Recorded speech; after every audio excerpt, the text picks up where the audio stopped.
Bonjour à tous et bienvenue sur Vision Crypto. Aujourd'hui, nous allons explorer les bases de la crypto-monnaie. Cette vidéo s'adresse principalement aux nouveaux entrants dans le monde de la crypto-monnaie. Les personnes qui sont un petit peu plus avisées doivent connaître normalement tout ce qu'on va voir aujourd'hui dans cette vidéo. Donc assurez-vous de vous abonner pour ne pas manquer mes futures vidéos.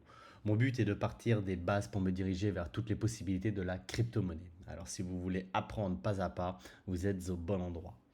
Commençons. La crypto-monnaie, les crypto-monnaies sont des monnaies numériques sécurisées par la cryptographie. Ce que vous voyez ici, donc c'est plusieurs crypto-monnaies différentes, donc avec leurs symboles. Donc la cryptographie, c'est ce qui les rend presque impossibles à contrefaire, contrairement aux monnaies traditionnelles. Elles sont décentralisées et utilisent la technologie blockchain pour enregistrer des transactions sur un réseau distribué. Voici la blockchain. Donc comme ça, c'est un schéma qui est un petit peu abstrait pour vous, mais voici comment ça fonctionne. Donc la blockchain est une technologie qui enregistre les transactions de manière transparente et sécurisée. Ça, c'est super important puisque chaque transaction est visible par tout le monde. D'accord. Donc, on effectue une transaction envers B, donc envers une personne tierce. Les transactions sont regroupées dans un bloc.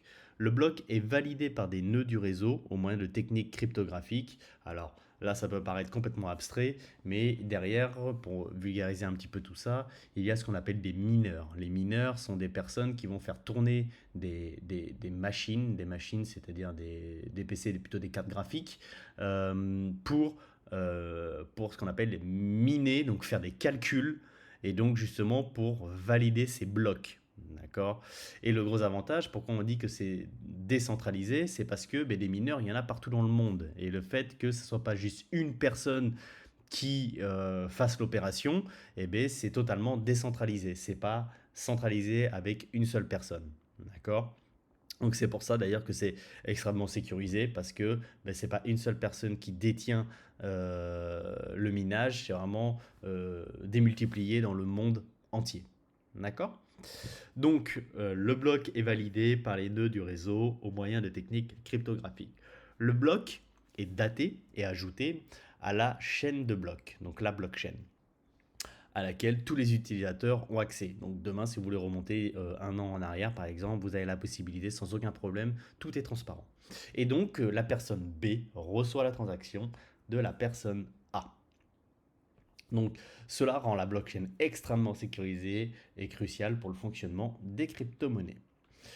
Donc, parmi les milliers de crypto-monnaies disponibles, la toute première fut Bitcoin. C'est la number one. D'accord. Aujourd'hui, elle est véritablement beaucoup plus capitalisée que les autres. Donc Bitcoin a été créé en 2009 par une personne ou un groupe anonyme connu sous le nom de Satoshi Nakamoto. Je vais vous montrer, on a une petite statue. Hop là. Donc ça, c'est la statue de Satoshi Nakamoto qui est, il me semble, si je ne me trompe pas, vous me direz dans les commentaires, en Hongrie. Donc euh, le but et la vision de Satoshi Nakamoto à la base est de se passer du système bancaire. Puisque aujourd'hui, pour illustrer un petit peu comment tout fonctionne, hop là, parfait. Donc vous voulez envoyer une transaction à votre ami, par exemple, et vous allez passer donc par votre banque. Votre banque va décider oui ou non de transférer l'argent, puisqu'ils ont tous les pouvoirs aujourd'hui, parce que bien entendu, ce qu'il y a sur votre banque ne vous appartient plus. D'accord. Si vous avez 10 000 euros sur votre compte, essayez d'aller à la banque pour retirer 10 000 euros. Je pense que vous ne repartirez pas dans la demi-heure avec votre argent. Bref, c'est un autre sujet. Donc, vous voulez faire un transfert à votre ami. Donc, ça va passer par votre banque. Ils vont se réserver le droit de refuser si la transaction leur semble pas légitime. Bon, après, il ne faut pas exagérer non plus. Généralement, ça passe. Mais, premièrement, vous voyez, vous allez avoir les frais bancaires. Deuxièmement, votre ami a aussi des frais bancaires de sa banque. Alors, je ne parle pas forcément de frais bancaires juste pour cette transaction, même s'ils peuvent vous en prendre, mais de base, à partir du moment où vous avez une carte de crédit, et si enfin, dans tous les cas, vous avez des frais de gestion de compte, vous avez des frais de carte de crédit, vous avez des frais de façon générale. D'ailleurs, on a en France le système bancaire, l'un des systèmes bancaires les plus coûteux pour les petits gens, on va dire, puisque dès que vous passez dans des banques privées, ça n'a plus rien à voir. Mais bon, il faut avoir déjà beaucoup d'argent pour entrer dans les banques privées. Bref, donc ici, premièrement, si vous voulez faire une transaction le week-end, votre ami ne va pas recevoir votre argent tout de suite. Même si aujourd'hui, je suis d'accord, il existe faire des virements en instantané. D'accord. Mais il faut faire quoi encore? Il faut payer 1 ou 2 euros supplémentaires pour que votre ami le reçoive en instantané. Donc, il faut encore payer. Mais si vous voulez faire un virement traditionnel, eh bien, si vous faites ça le samedi et le dimanche, déjà, ben, il recevra possiblement que le lundi ou le mardi. D'accord. Donc ça n'a rien d'immédiat.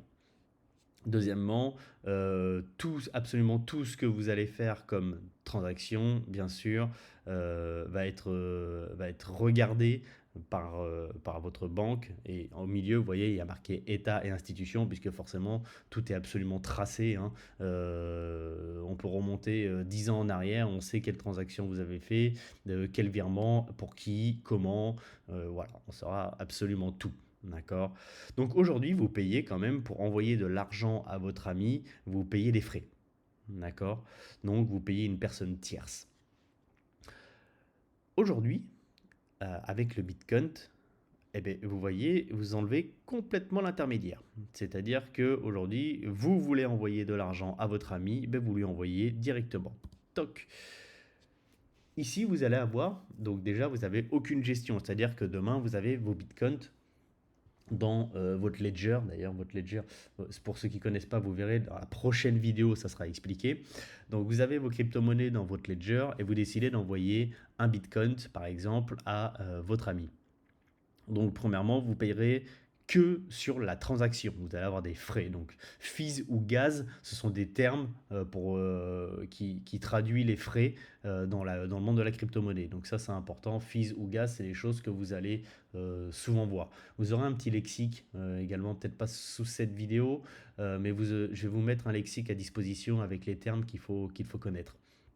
Donc, pour en revenir, vous allez envoyer un Bitcoin à votre ami. Premièrement, ça va vous prendre que quelques clics. Il va devoir juste vous envoyer son adresse wallet. Donc, c'est une adresse sur laquelle il va recevoir ses fonds. Et vous allez lui envoyer en quelques clics donc votre Bitcoin. Premièrement, il va recevoir ça en 1 minute, 2 minutes, enfin c'est relativement rapide. Vous allez payer des frais réduits.